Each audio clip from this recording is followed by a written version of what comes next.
Hello বন্ধুরা, তো আমি রেডি হয়ে গেছি। এখন দিদির ফ্ল্যাটে যাবো বলে, তো চলো যাওয়া যাক। দিদির হাতে প্রচণ্ড ভারী ব্যাগ আছে, তো তাড়াতাড়ি হাঁটছে। এখন অটো ধরতে হবে বলে আমরা স্টেশনে যাব। স্টেশন থেকে ট্রেন ধরবো, তারপর গড়িয়া। তো চলো যাওয়া যাক স্টেশনে। আমরা স্টেশনে চলে এসেছি, আমাদের ট্রেনও চলে এসেছে। আর অটোতে আমরা ভিডিও করতে পারিনি, কারণ প্রথম ভিডিও বানাচ্ছি, লজ্জা একটু লাগছিল। তো চলো যাওয়া যাক। ট্রেনটা আমাদেরকে নামিয়ে দিয়ে চলে গেল। Bye bye.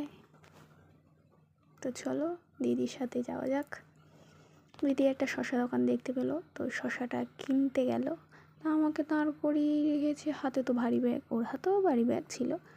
তারপর আমরা রিক্সাতে উঠি এবং রিক্সাওয়ালাকে একটা জায়গাতে যাওয়ার জন্য বলা হয়েছিল। তিনি জায়গাটা চেনেন না, তাও অনেকটা রাস্তা আমরা চলে গেছিলাম। তারপর আবার আমরা সেখান থেকে ব্যাক করি আমরা।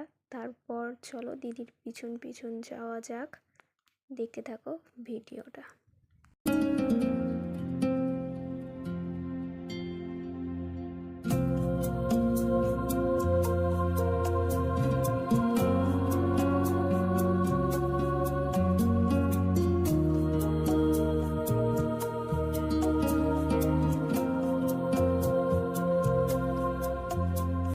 তো আমরা চলে এসেছি দিদির ফ্ল্যাটে। দিদি তো হাসছি, অনেকক্ষণ পরে হাত দুটো একটু খালি হলো। দিদি এখন গেট খুলছে, তো গেটটা খুলেই ঢুকবো। ঢোকার মুখেই রয়েছে দিদির ঠাকুর ঘর, খুব সুন্দর করে সাজিয়ে রেখেছে সিংহাসনে। ঠাকুরগুলো আর দেখালাম না ধরে ধরে। দিদি এখন দেখাচ্ছে, চল ব্যালকানিটা দেখাই তোকে, কত গাছ করেছিলাম।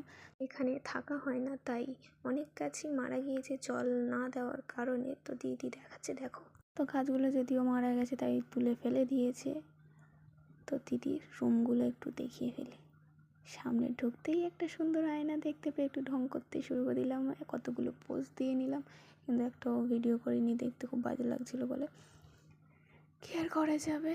তো চলো রুমগুলোই দেখাই ভালো করে। দেখো সবাই, কত সুন্দর করে পরিপাটি করে গুছিয়ে রেখেছে আমার দিদি। তো রুমগুলো দেখতে থাকো। এটা হলো দিদির ডাইনিং রুম, দেখো। তো আরেকটা রুম আছে এদিকে, এই হলো আরেকটা রুম। কত সুন্দর পরিষ্কার করে গুছিয়ে রেখেছে, দেখো। এটা হলো বাথরুম, তাই আর খুলে দেখালাম না। আর এই দিদি আমার জন্য বাসা স্টেশন থেকে কতগুলো খাবার কিনে এনেছে, দেখো কতগুলো। এটা হচ্ছে চানাচুর, বিস্কিট, এতগুলো বিস্কিট নিয়েছে আমার জন্যে। আর ওটা ঠাকুরের প্রসাদ ছিল। আর এটার মধ্যে ছিল যত সম্ভব ম্যাগিটা, হ্যাঁ ম্যাগি। আমরা যে রাতে ম্যাগি খাবো, ভাত রান্না হবে না, আমরা দুজনেই খাবো যেহেতু, তাই দুজনেই ম্যাগি খেতে ভালোবাসি, ম্যাগি করব। তো চলো, এটা হচ্ছে দিদির কিচেন। তো কিচেনটাও খুব সুন্দর করে দিদি গুছিয়ে নিয়েছে, খুব সুন্দরভাবে গুছিয়ে রেখেওছে। তো আমরা রাতে ম্যাগি করতে শুরু করে দিয়েছি আমি। আর আমার খুব জোরে খিদে পেয়ে গেছিলো, তাই ম্যাগি বসিয়ে দিয়েছি। ম্যাগি হচ্ছে, আর এই হয়ে গেছে আমাদের রাতের ডিনার রেডি। ভিডিওটা সম্পূর্ণ দেখার জন্য থ্যাংক ইউ।